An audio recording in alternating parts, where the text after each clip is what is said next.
सरकार ने कहा है कि अगुस्ता वेस्टलैंड हेलीकॉप्टर घोटाले में दोषी चाहे कितना भी बड़ा क्यों ना हो, बख्शा नहीं जाएगा।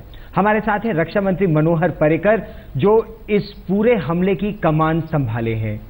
संसद में आपने कहा कि त्यागी और खेतान तो छोटी मछलियां हैं जिन्होंने बहती गंगा में हाथ धोया है, वो बड़ी मछली फिर कौन है सर? वही तो ढूंढ रहे, लेकिन जिसका इमेजिनेशन बराबर काम कर सकता है वो उसके बारे में सोच सकता है। कोई तो बड़ा होना चाहिए, क्योंकि जिस प्रकार से ये तो डील एक बरस में नहीं हुआ है। 2006 में 5 में जो उसके बारे में अगुस्ता को प्राइमरी सिंगल वेंडर बनाने की जो प्रक्रिया थी वो 2005 में शुरू हो गई और आखिरी ख़त्म हो गई 2010 में ऑर्डर देने के बाद। सो 5 बरस, 4.5-5 बरस ये चल रहा था।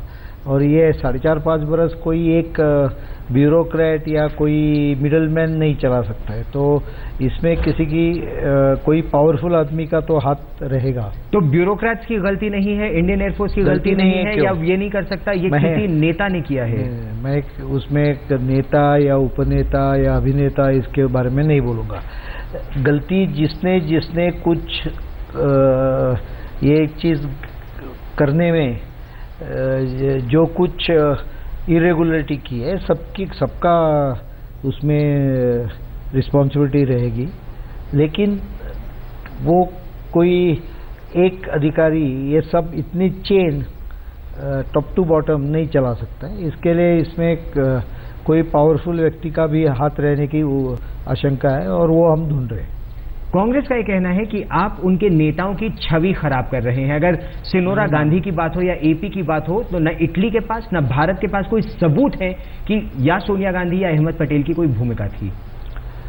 उनका नाम तो हमने नहीं लिया, इटालियन कोर्ट ने ले लिया। इटालियन जज ने भी कहा है कि वो लोगों ने इंडियन जो एंटिटीज़ हैं उनके बारे में उनको इन्वेस्टिगेशन करने में कुछ रुचि नहीं है, क्योंकि उनको पनिशमेंट देना था जिन्होंने रिश्वत घूस दी है। तो जिसने ली है उनके बारे में इंडियन इन्वेस्टिगेशन एजेंसीज को काम करना पड़ेगा। उन्होंने भी स्पष्ट रूप से कहा है कि इनके खिलाफ हम लोगों ने इन्वेस्टिगेशन इन डेप्थ की नहीं है, लेकिन इनका नाम जब हम हमारा इन्वेस्टिगेशन कर रहे थे तो इनका नाम बीच में अटक रहा था। इनका नाम बीच में कुछ ना कुछ इसमें से रेफरेंस आ रहा था।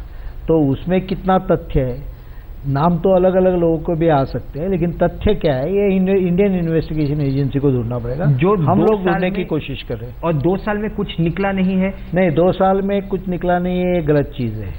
2 साल में ऊपर तक हम लोग पहुंचे नहीं हैं, क्योंकि जब इटालियन कोर्ट में निचले वाले कोर्ट में जहां हम लोग सिविक पार्टी थे, उनका जब जजमेंट आया अक्टूबर 2014 में, उस समय वो लोगों ने इनको करप्शन चार्ज से मुक्त कर दिया था निचले कोर्ट में। वो तो उनके कोर्ट में। हाँ, हमारे कोर्ट में क्या हुआ? मैं वही बोल रहा हूँ। तो जो उनसे हमें डॉक्यूमेंट मिले वो डॉक्यूमेंट हम लोग एनालाइज कर रहे थे, और ये इंटरनेशनल इन्वेस्टिगेशन है। जो पार्ट उसका भारत में होना था उसमें काफ़ी प्रगति की थी, और मैंने पढ़ के भी दिखाया था किसको किसको अरेस्ट किया है, किसके खिलाफ क्या एक्शन लिए हैं। लेकिन उसके साथ डॉक्यूमेंट्स भी काफ़ी, और वो भी इटालियन भाषा में। इसी पर आप ही की पार्टी में रहे अरुण शौरी ने कल इंडिया टुडे को ही कहा कि जो आपका बयान था संसद में, खोदा पहाड़ और निकली चूहिया, या चूहिया भी नहीं निकली, ऐसा उनका बयान है। मैं अरुण शौरी पे कमेंट नहीं करता हूँ। मैं उनका काफ़ी आदर करता हूँ, क्योंकि उन्होंने काफ़ी इन्वेस्टिगेशन जर्नलिज्म किया है, और उनका मैं एक भक्त रहा हूँ जब मैं इमरजेंसी के ज़माने में। तो मैं कमेंट नहीं करूँगा, लेकिन मैं इतना ही कहूँगा कि इसको स्पीड उस समय इसलिए नहीं पकड़ रही थी क्योंकि निचले कोर्ट ने उसके बारे में जजमेंट देते समय उनको करप्शन चार्ज से मुक्त किया था। तो अभी ऊपर के कोर्ट ने और डॉक्यूमेंट जोड़े हैं उसको, और करप्शन चार्ज एस्टेब्लिश किए हैं। तो अभी हमारी और स्पीड पकड़ेगी, क्योंकि अभी जब हम उधर जाएंगे लेटर रेगुलेटरी या LR लेके या कुछ डिमांड लेके, तो उसमें काफ़ी दम रहेगा, क्योंकि उन्होंने भी कहा है इन्होंने करप्शन किया। किस स्तर तक करप्शन है? क्योंकि ज्योतिरादित्य सिंधिया सांसद हैं कांग्रेस पार्टी के, उन्होंने कल संसद में कहा कि आप उनकी नेता का नाम लेने से इसलिए घबरा रहे हैं क्योंकि वो शेरनी है, शेरनी। मैं सिंधिया के इसको जो जवाब देना था वो पार्लियामेंट में दिया है। उनको अगर पूरा और भी डिटेल में चाहिए था, क्योंकि उन्होंने कई जो क्लेम किए वो प्योरली गलत थे। उन्होंने ये भी कहा कि एक राफेल डील में 10 बिलियन में वो लोगों ने डील कर ली थी, और अभी हम लोगों ने डील, अभी हमारी डील हुई नहीं एक, और उनका फिगर वो लोगों ने किधर से लाया मुझे मालूम नहीं।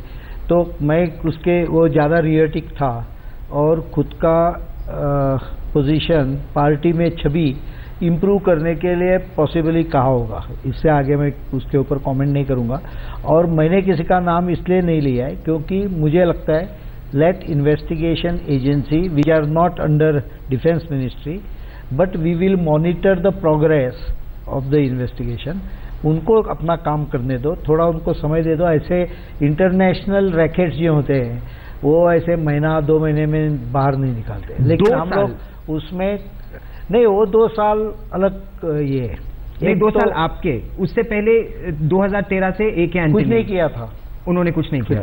तो हम लोगों ने कुछ किया उसमें, लेकिन जैसे मैं आपको बोला 1,20,000 पेपर्स इटालियन भाषा में तो ट्रांसलेट करके ऑथेंटिकेट ट्रांसलेशन लेना पड़ेगा। अभी वो लोगों ने उनको ये किया है, तो we can now press our demands. Doctor Subramanian Swamy का यह कहना है कि आप ही की पार्टी में शायद कुछ ऐसे लोग हैं जो कांग्रेस के कुछ लोगों को बचा रहे हैं और शायद इसीलिए 2 साल तक जांच आगे तेजी से नहीं बढ़ी। डॉक्टर सुब्रमण्यम स्वामी हमारे पार्टी के हैं, तो उनको अगर ये कुछ लगता है तो उन्होंने वो पार्टी फोरम पे रखना चाहिए। मुझे मालूम नहीं उन्होंने क्या कहा, लेकिन आप बोल रहे हैं तो मुझे लगता है कि उनको अगर कुछ फहमियाँ हैं, उनके मन में कुछ विचार है, तो पार्टी लीडरशिप को देनी चाहिए। क्या केवल अगुस्ता वेस्टलैंड हेलीकॉप्टर की जांच हो रही है या इस दौरान और भी जो डिफेंस डील्स हुई हैं उसमें भी घोटाले का अंदेशा है?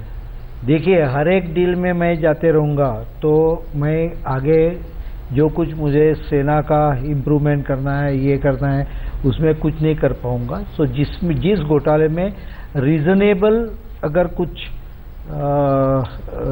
रॉन्ग डूइंग है तो जाने में तैयार है। अभी थोड़े लोगों ने राफेल का मामला निकाला, अभी उसमें RFP क्लोज कर दिया तो उसमें इन्वेस्टिगेशन क्या होगा, और डील ही नहीं हुआ जी।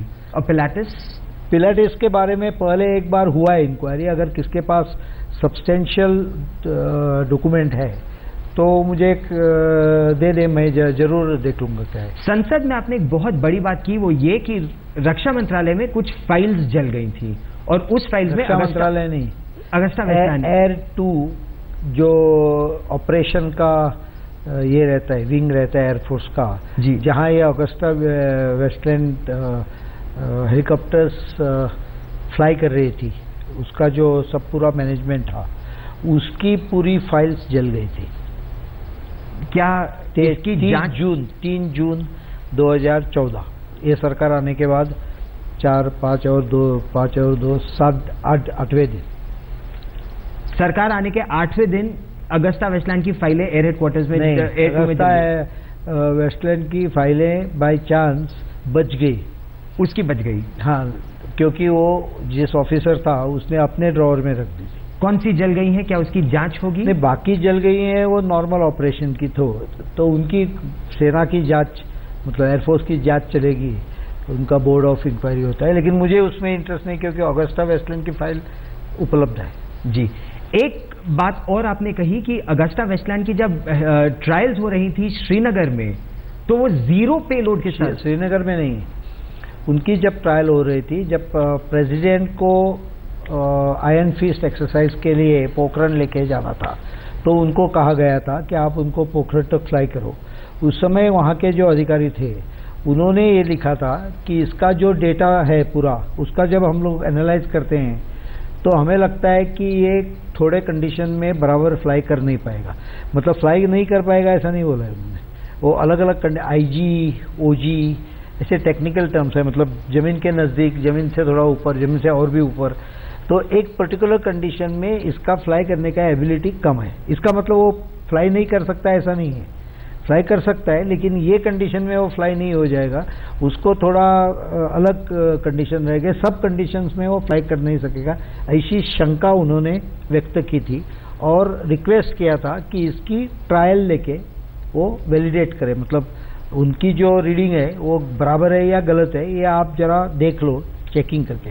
मेरा इतना ही क्या है, मैं ऐसा मानता हूँ कि अगर हो जाएगी बराबर है, समझो फाइनल ट्रायल में वो सब बराबर हो जाए, फैट ट्रायल में ये अगर इंडिया में होता तो ये उसी समय ध्यान में आ जाता ना, तो इसीलिए ये ट्रायल इंडिया में होनी चाहिए थी और आरएफपी इंडिया में ट्रायल करने की थी। तो क्या किससे पूछताछ होनी चाहिए? क्या उस समय के वायुसेना अध्यक्ष से, रक्षा मंत्री से या किसी और अधिकारी से? वो काम सीबीआई का है, मेरा काम नहीं है। लेकिन क्या ये पूछताछ होगी? फाइल्स भी सीबीआई के पास है, मेरे पास नहीं है। तो क्या ये पूछताछ होगी? किसने ये पुश किया उसके हिसाब से उनको अंदाजा आ जाएगा। क्या आपको अभी अंदेशा है कि कौन इसके पीछे था? एक चीज मैं आपको बोलता हूं, मैं इन्वेस्टिगेशन के डिटेल में चर्चा नहीं करना चाहता हूं, क्योंकि मैं अगर चर्चा करूं उसमें तो जो एजेंसीज कर रही हैं उनका एक मन में एक कलर बैठ जाता है। So I don't want to make them biased, let them do it with free mind and fairness, इतना ही मेरा। लेकिन मुझे इतना समझता है कि ओवरऑल इसका पूरा मूवमेंट अगस्ता वेस्टलैंड को एक सिंगल वेंडर बनाने में ही गया, और जिसमें प्राइस भी उसका जो बेंचमार्किंग किया वो काफी हाई प्राइस बेंचमार्क। एयरफोर्स ने या नेताओं वो किसने किया, किसके कहने पे किया, क्यों हो गया, ये इन्वेस्टिगेशन एजेंसी को करना चाहिए।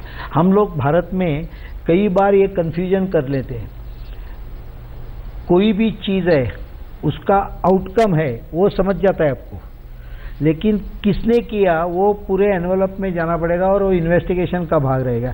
जिसके साथ जिसने किया है उसको जैसा पनिशमेंट होना चाहिए, वैसा जिसका भाग पार्ट नहीं, उसमें पार्टिसिपेशन नहीं, उसको पनिशमेंट भी नहीं होना चाहिए। ये पॉलिटिकल मेरे हिसाब से इसमें करप्शन होने में मैं इतना ही आपको स्टेटमेंट करूंगा कि कोई तो पावरफुल आदमी का हाथ रहेगा, और वो पावरफुल व्यक्ति ये पूरा प्रोसेस एक डायरेक्शन में बॉटम टू एंड तक, बॉटम टू टॉप तक ड्राइव कर सका। इसके लिए उसमें कोई तो पावरफुल आदमी का हाथ रहना चाहिए। बाकी बीच में के छोटे छोटे कॉक्स है, उनके मदद से investigation agency should reach the top person. और आपको ये अंदेशा है कौन है ये पावरफुल इनविजिबल? मुझे अंदेशा होने से क्या फर्क पड़ता है, वो इन्वेस्टिगेशन एजेंसी को मनी ट्रेल मिलना चाहिए, पैसे कहाँ से कहाँ गए, काफ़ी कॉम्प्लिकेटेड इशू है। टूनेशिया में IDS टूनेशिया में पैसे गए, मॉरिशस में पैसे गए, पैसे इस देश में थोड़े आ गए तो मुझे लगता है वो ऐसे छोटे मोटे लोगों को देने के लिए आ गए, 20-25 करोड़ यहाँ आ गए, लेकिन ज़्यादा पैसा जो है 200-300 करोड़ वो टूनेशिया मॉरिशस वहाँ गए, तो वहाँ से इन्वेस्टिगेशन मनी ट्रेल पकड़ना पड़ेगा। इजी काम नहीं है, बोलने में बहुत आसान रहता है लेकिन काफ़ी डिफिकल्ट रहता है, लेकिन कोशिश जरूर मैक्सिमम अटेम्प्ट करेंगे। जी, एक प्रश्न और, क्योंकि लोग ये भी कह रहे हैं कि कहीं ये पहला दूसरा बोफोर्स ना बन जाए, और दूसरी बात आप कहीं गोवा ना चले जाए। नहीं, बोफोर्स गोवा का और इसका क्या संबंध है? अगर आप बोफोर्स न बनने का इसमें कुछ प्रॉब्लम नहीं, क्योंकि ये सेना का प्रोक्योरमेंट नहीं है, ये डिफेंस प्रोक्योरमेंट नहीं है। मैं सीधा बोलता हूँ, एयरफोर्स कर रहा था क्योंकि एयरफोर्स VIP जो का पूरा फ्लाइंग का जो जिम्मेदारी है वो एयरफोर्स पे है। इसके लिए air force does it on behalf of government of India. ये एयरफोर्स के डिफेंस के मामले का मैटर नहीं है, मतलब एयरफोर्स इसमें फाइटर प्लेन खरीद नहीं रहा था जी, एयरफोर्स यहाँ से कोई रॉकेट्स या मिसाइल्स खरीद नहीं रहा था। एयरफोर्स केवल VIP के लिए, बिकॉज वो लोग चलाते हैं वो लोगों का जो पैरामीटर रहते हैं इसके हिसाब से खरीद कर रहा था। सो दिस इज, दो it is involving defence ministry, it is not defence deal. ठीक, ये डील है जो डिफेंस के बाहर का है, लेकिन डिफेंस को करना पड़ता है क्योंकि डिफेंस ऑपरेट करता है इसके। जी, गोवा की बात इसलिए क्योंकि कुछ अटकलें ये लग रही हैं कि आपका हृदय अभी भी गोवा में है और चुनावों से पहले आप फिर मुख्यमंत्री पद के दावेदार बन सकते हैं। पार्टी की ऐसी इच्छा है, कुछ वहाँ की रिपोर्ट्स ऐसे आई हैं। दावेदार बनने की क्या जरूरत है, मैं छोड़ के आया हूँ जी बिल्कुल। तो उसका संबंध ही नहीं है। और अभी ऐसी अटकलें चलती रहेंगी, वो अटकलें को मैं किधर रुका सकता हूँ? तो जब तक अगुस्ता वेस्टलैंड की जांच पूरी नहीं होती, मैं इतना ही बोल सकता हूँ, मेरा काम मैं अच्छा कर रहा हूँ, मन से कर रहा हूँ, तो आप उसमें और एक नया जोड़ क्यों लगाना चाहते हो? और जब तक ये जांच पूरी नहीं होती आप यही रहेंगे? अभी वो लोगों पे कितनी बरस जांच, 2 बरस में होगी, 1 बरस में होगी, 3 बरस में, वो लोगों पे रहेगा और इन्वेस्टिगेशन पे सक्सेस के ऊपर रहेगा। लेकिन ये जांच आगे बढ़ने के लिए मेरी कोशिश जरूर रहेगी। आज तक से बात करने के लिए बहुत बहुत धन्यवाद। Thank you.